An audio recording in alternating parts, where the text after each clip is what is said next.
Tyler, Erin, and Joe back with you on ESPN Bet Live, ready to dive into some nuggets as we get ready for week 1 of the NFL season. Trend or trap is the name of the game, and I want to start with a potential bad sign for the Chicago Bears, guys. The last 15 QBs drafted number 1 overall.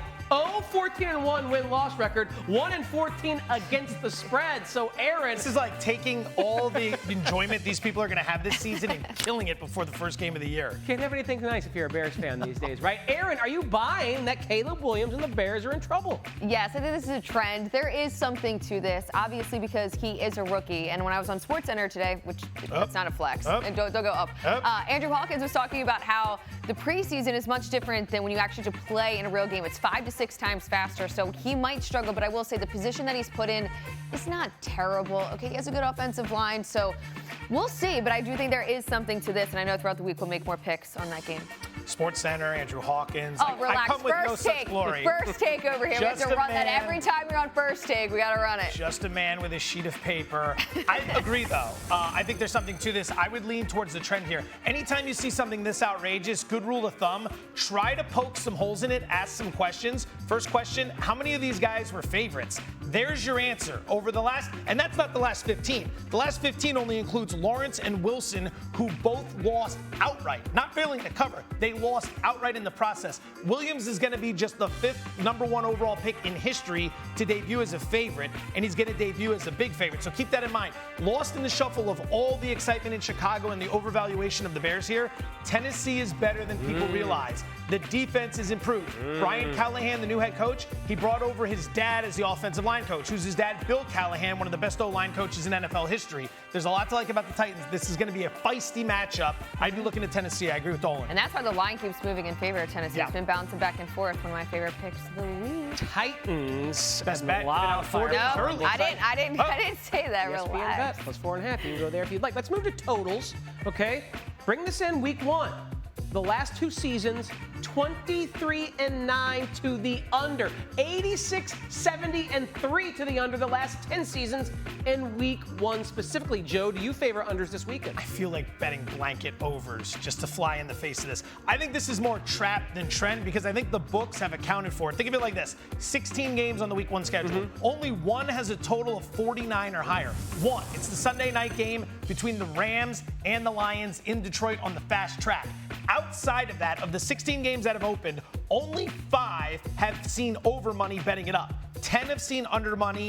1 has stayed the same. Now, it wouldn't really be much of a segment if I didn't at least throw a bet out with this. Chargers Raiders is sitting like 40.5. That feels like an under. Harbaugh playing defense, running the football. The Raider offense not being all that exciting. Throw that out there. I think this is very trappy.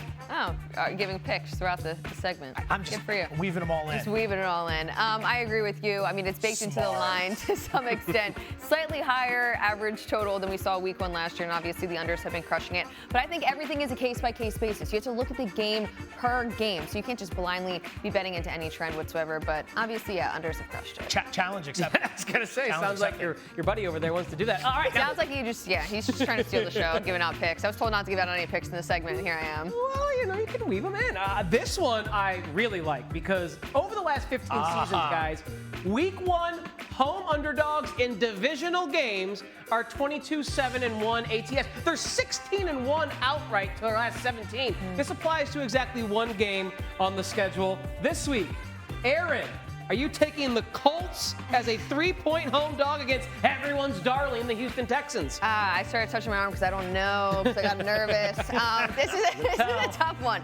Divisional games. I'm very anxious. I know, I didn't mean to do that. That's my nervous tick there. I don't have a great read on this one. Obviously, when it was 2.5 with the Texans, I did actually like laying that. But now that it's 3, it's tough not to take that. These games can always be tough against divisional opponents. Also, are the Texans somewhat overhyped to the same extent? They made a lot of improvements to an already good team.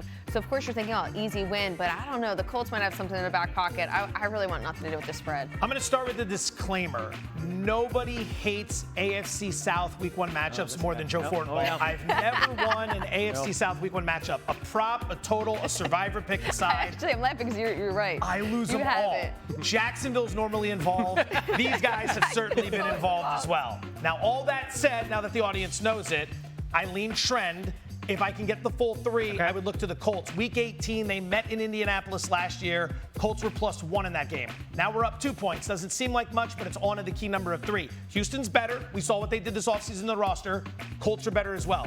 Your boy right there, big X factor. Everyone talks about how good they were last year with Minshew, and now they have Anthony Richardson. We only saw him in like 3.5 games. If he's healthy and he's balling, Colts are the play here. But you have to take it. You have to take this one cautiously because, he's still young. He's still inexperienced. Live bet. There you That's go. actually a very good piece of advice right there. I do want to correct myself. 16-12-2 win-loss record. I said 16-1. But regardless, whether you're taking them straight up or against the number, home dogs, divisional games, week 1 have been a good bet.